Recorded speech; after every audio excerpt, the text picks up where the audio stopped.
റഹ്മത്തിന്റെ 10 റമദാനിലെ ആദ്യത്തെ 10 എന്തിനുള്ളതാണ്? ഈ മാസത്തിന്റെ പ്രത്യേകത റഹ്മത്ത് ചോദിച്ചു വാങ്ങാനുള്ളതാ. റഹ്മത്ത് ചോദിച്ചു വാങ്ങാനുള്ളതാ. എനിക്കെന്റെ മക്കളോട് കാരുണ്യം വേണം, എനിക്കെന്റെ അയൽവാസിയോട് കാരുണ്യം വേണം. ചേട്ടനെ അനുജനെ കണ്ടൂടാ, അനുജന് ചേട്ടനെ കണ്ടൂടാ. അതെ, ആങ്ങളക്ക് പെങ്ങളെ കണ്ടൂടാ, പെങ്ങൾക്ക് ആങ്ങളെ കണ്ടൂടാ. അതെ, സുബ്ഹാനല്ലാഹ്. ചേട്ടത്തിക്ക് അനുജത്തിയെ കണ്ടൂടാ, അനുജത്തിക്ക് ചേട്ടത്തിയെ കണ്ടൂടാ. മുസ്ലിയാർക്ക് മുസ്ലിയാരെ കണ്ടൂടാ, തങ്ങൾക്ക് തങ്ങളെ കണ്ടൂടാ. ഖതീബിന് ഖതീബിനെ കണ്ടൂടാ, ഖാദിക്ക് ഖാദിയെ കണ്ടൂടാ. എന്തൊരു കാലമാണ്, എന്തൊരു ലോകമാണ്.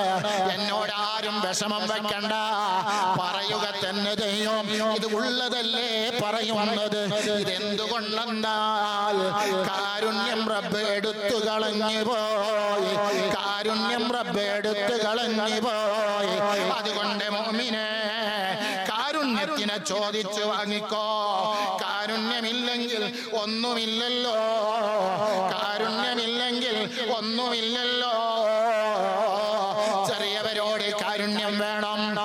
കുറച്ചു കാലം മുമ്പൊക്കെ ഒരു നാട്ടിൽ കാരണവന്മാരുണ്ടെങ്കിൽ ആ കാരണവന്മാരോട് ഒരു ബഹുമാനവും ആദരവൊക്കെ ഉണ്ടായി നാട്ടിൽ, അല്ലേ? ഇന്ന് യുവാക്കൾക്കൊന്നും കാരുണ്യമില്ല. ലിബറലിസം, തട്ടുത്തരം, അല്ലേ? ലിബറലിസം കയറിപ്പോയി, ഭൗതികവാദങ്ങൾ കൂടിപ്പോയി, ഭൗതികമായ അറിവുകൾ അധികരിച്ചു പോയി. അപ്പോൾ ആത്മീയത തകർന്നു പോയി, കാരുണ്യം നഷ്ടപ്പെട്ടു പോയി. സുബ്ഹാനല്ലാഹ്. എന്തുകൊണ്ടെന്നാൽ നിങ്ങൾ അല്ലാഹുവിനെ വഴിപ്പെടണം, നിങ്ങൾ റസൂലിനെ അംഗീകരിക്കണം. ലഅല്ലക്കും തുർഹമൂൻ, എങ്കിൽ നിങ്ങൾ കാരുണ്യമുള്ളവരായേക്കാം. അല്ലാഹുവിനെ അനുസരിക്കണ്ടേ, റസൂലുള്ളാഹിനെ അംഗീകരിക്കണ്ടേ? അതുകൊണ്ട് കാരുണ്യം നഷ്ടപ്പെട്ടുകൊണ്ടിരിക്കുന്നു. നിങ്ങൾ മനസ്സിലാക്കണം. അതുകൊണ്ടാണ് ഈ മാസത്തില് ഒരു 10 റഹ്മത്തിന്റെ 10ആയി റഹ്മത്ത് നഷ്ടപ്പെട്ടുകൊണ്ടിരിക്കുകയാ. ആ റഹ്മത്ത് തിരിച്ചു പിടിക്കണം, തിരിച്ചു ചോദിക്കണം. നമ്മുടെ മഹല്ലത്തിൽ റഹ്മത്തുണ്ടാകണം, നമ്മുടെ കുടുംബത്തിൽ റഹ്മത്തുണ്ടാകണം, നമ്മുടെ ജീവിതത്തിൽ റഹ്മത്തുണ്ടാകണം, കുടുംബ ജീവിതത്തിൽ കാരുണ്യമുണ്ടാകണം. അതെ, ഭാര്യ ഭർത്തൃ ജീവിതത്തിൽ കാരുണ്യമുണ്ടാകണം.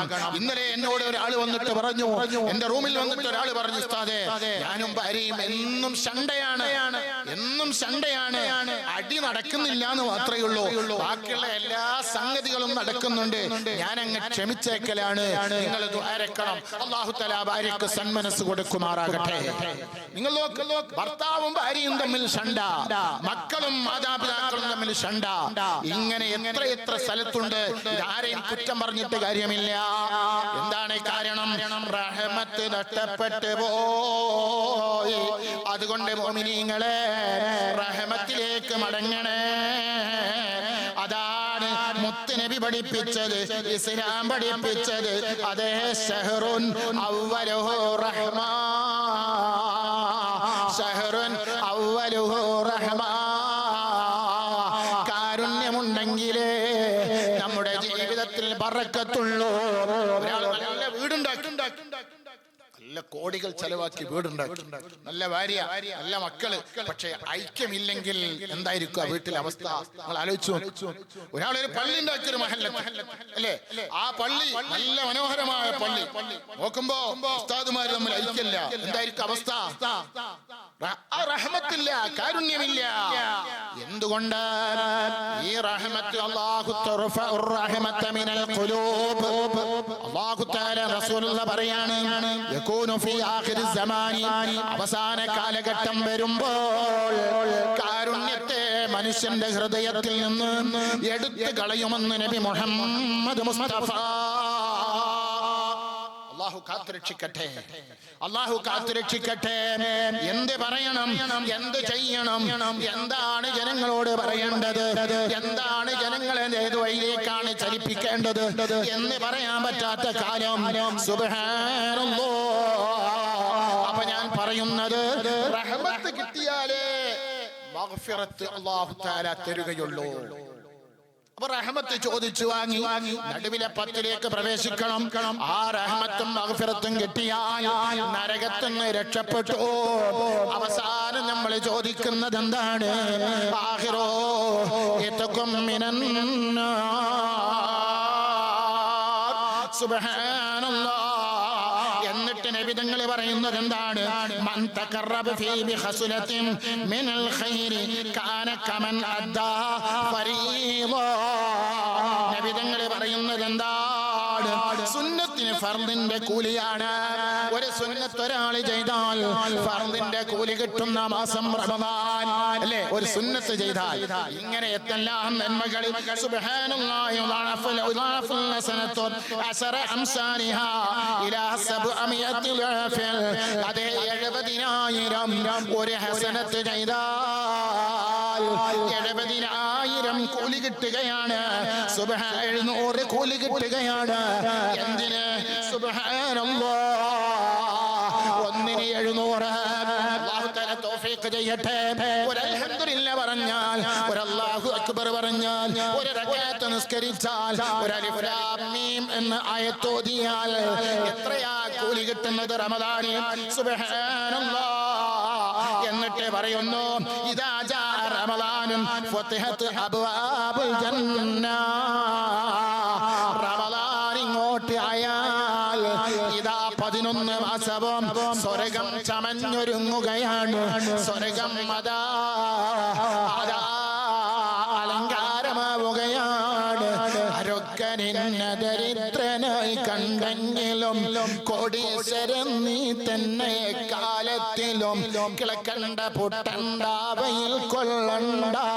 നിനക്കുള്ളതൊന്നും തന്നെ നീ അറിയണ്ട. നിനക്കുള്ളതൊന്നും തന്നെ നീ അറിയണ്ട. സുബ്ഹാനല്ലാഹ്. ആ സ്വർഗത്തിന്റെ കവാടങ്ങള് റമദാൻ മാസം കണ്ടാൽ തുറക്കപ്പെട്ടു പോയല്ലോ. മുഅ്മിനീങ്ങളെ, ആർക്ക് വേണ്ടി? നമുക്ക് വേണ്ടി തുറക്കപ്പെട്ടു പോയി. ആരാണ് സ്വർഗം ചോദിക്കുന്നത്? അതേ റമദാനിന് മാസം കണ്ടാൽ നമ്മൾ ചൊല്ലുന്ന ദിക്ർ എന്താണ്? അശ്ഹദു അല്ലാ ഇലാഹ ഇല്ലല്ലാഹ്, അശ്ഹദു അല്ലാ ഇലാഹ ഇല്ലല്ലാഹ്, അസ്തഗ്ഫിറുല്ലാഹ്. ഒന്ന് എന്റെ കൂടെ നിങ്ങളൊക്കെ ഒന്ന് ചൊല്ലണം. അശ്ഹദു അല്ലാ ഇലാഹ ഇല്ലല്ലാഹ്, അസ്തഗ്ഫിറുല്ലാഹ്, അസ്അലുക്കൽ ജന്നത. സ്വർഗം ചോദിക്കാൻ അസ്അലുക, നിന്നോട് ഞാൻ ചോദിക്കുന്നു. എന്താണ്? അൽ ജന്ന, സ്വർഗമാണ് ചോദിക്കുന്നത്. സ്വർഗത്തെ ചോദിക്കുകയാണ് അല്ലാഹ്. സ്വർഗത്തെ ചോദിക്കുകയാണ്. അസ്അലുക്കൽ ജന്ന വഅഊദു ബിക മിനന്നാർ. നരകത്തിൽ നിന്ന് മോചനവും ചോദിക്കുകയാണ്. നരകത്തിൽ കടക്കാൻ എനിക്ക് കഴിയില്ല. പ്രിയപ്പെട്ട മുഅ്മിനീങ്ങളെ, സുബ്ഹാനല്ലാഹ്. എന്നിട്ട് പറയുന്നു ഇദാ ജാ റമദാനുൻ, അതേ ഫുതിഹത് അബ്വാബുൽ ജന്ന. ഇദാ ജാ റമദാനുൻ, റമദാൻ ഇങ്ങോട്ട് പ്രത്യക്ഷപ്പെട്ടാൽ ഉല്ലിഖത് അബ്വാബുൻ നാർ. നരകത്തിന്റെ ഡോർ അടഞ്ഞു പോയി. നരകത്തിന്റെ ഡോർ റബ്ബ് അടച്ചു പോയി. അല്ലാഹു തആല നമ്മളെ കാത്തുരക്ഷിക്കട്ടെ. അല്ലാഹു തആല നമ്മളെ കാത്തുരക്ഷിക്കട്ടെ. മുഅ്മിനീങ്ങളെ, നിങ്ങൾ മനസ്സിലാക്കണം, നരകത്തിന്റെ ഡോർ അടഞ്ഞു പോയി. സുബ്ഹാനല്ലാഹ്. ഇദാ ജാ റമദാനു, അതാ റമദാൻ ഇങ്ങോട്ട് വന്നാൽ സുഫിദത്തി ശയാത്തീൻ, അതേ പിശാചിനെ കെട്ടിയിടുന്ന മാസമാണ്. പിശാചി അതാ എന്താ കാരണം? ഒരു വീട്ടിലെല്ലാവരും ഖുർആനാണ് കയ്യില്. ഉമ്മാന്റെ കയ്യിൽ ഖുർആനാണ്, വാപ്പാന്റെ കയ്യിൽ ഖുർആനാണ്, മകളുടെ കയ്യിൽ ഖുർആനാണ്, മരുമകളെ കയ്യിൽ ഖുർആനാണ്. വാപ്പ വീട്ടിന്റെ മുന്നിൽ നിന്ന് ഖുർആൻ ഓതുന്നു, ഉമ്മ അതാ ഓഫീസ് റൂമിൽ നിന്ന് ഓതുന്നു, മരുമകൾ ബെഡ്റൂമിൽ നിന്ന് ഓതുന്നു, മകള് അതാ തൊട്ട റൂമിൽ നിന്ന് ഓതുന്നു. വേറൊരു മകള് അടുക്കളയിൽ നിന്ന് പത്തിരി ചുടുമ്പോ, കറി വെക്കുമ്പോ, അതേ മറ്റു പലഹാരങ്ങൾ ഉണ്ടാക്കുമ്പോൾ അതേ ദിക്റുകൾ ചൊല്ലുന്നു. പിശാചിന് ആ വീട്ടിലേക്ക് പ്രവേശനമില്ല. പിശാചിനെ ആ വീട്ടിലേക്ക് കടന്നു വരാൻ ഒരു പഴുതുമില്ലല്ലോ, ഒരു പഴുതുമില്ലല്ലോ. നിങ്ങൾ നോക്ക്, അൽഹംദുലില്ലാ, എത്ര വീടുകളാണ് സുബ്ഹാനല്ലാഹ് നോമ്പിന് വേണ്ടി അണിഞ്ഞൊരുങ്ങിയ വീടുകൾ, പെയിന്റ് അടിച്ച വീടുകൾ, അതേ നനച്ചു കുളിയിലേക്ക് പ്രവേശിച്ച വീട്ടുകാര്. അല്ലാ അല്ലാ, ആരാ വരുന്നത്?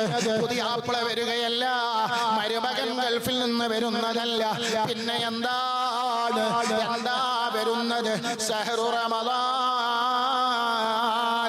റമളാനിനെ സ്വാഗതം ചെയ്യാൻ, റമളാനിനെ സ്വീകരിക്കാൻ, റമളാനിനെ കൈകെട്ടിക്കൊണ്ട് കൈനീട്ടിക്കൊണ്ട് റമളാനിന് സലാം പറയാൻ ആ വിരുന്നുകാരനെ അതാ കൈപിടിച്ച് വീട്ടിലേക്ക് ഇരുത്താൻ.